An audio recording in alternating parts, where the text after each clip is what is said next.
Aujourd'hui, nous allons voir la lettre S. La lettre S à la page 98 de ton cahier.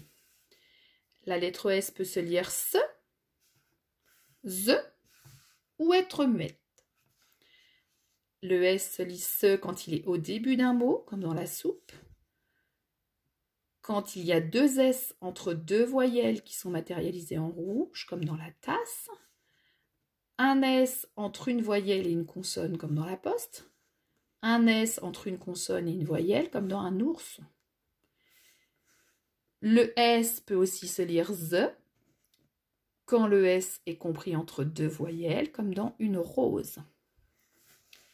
Le S muet, à la fin d'un mot, un tapis, ou des chats. Pour des chats, le S ici est la marque du pluriel. Il y a plusieurs chats, donc on met un S à la fin. Les, des, mais, tes, c'est, attention, le S est à la fin, mais il n'est pas muet. ES se lit est, mais tu connais ses déterminants. Exercice 1, lis plusieurs fois ce texte, et dans ce texte, tu dois entourer tous les S que tu vas rencontrer. Attention, il peut y en avoir plusieurs dans un mot. Ensuite, tu dois écrire chaque mot dans ce tableau. Donc, dans la première colonne, tu écriras les mots si le S est au début du mot. Dans la deuxième colonne, si le S est compris entre deux voyelles, tu vois les points rouges. Ici, si tu as deux S entre deux voyelles.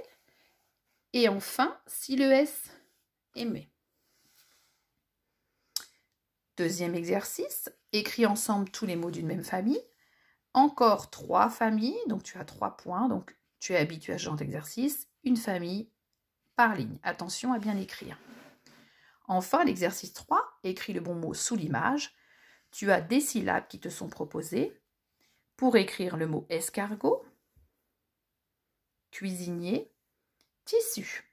Je te propose de barrer les syllabes que tu as utilisées pour t'aider. Bon courage!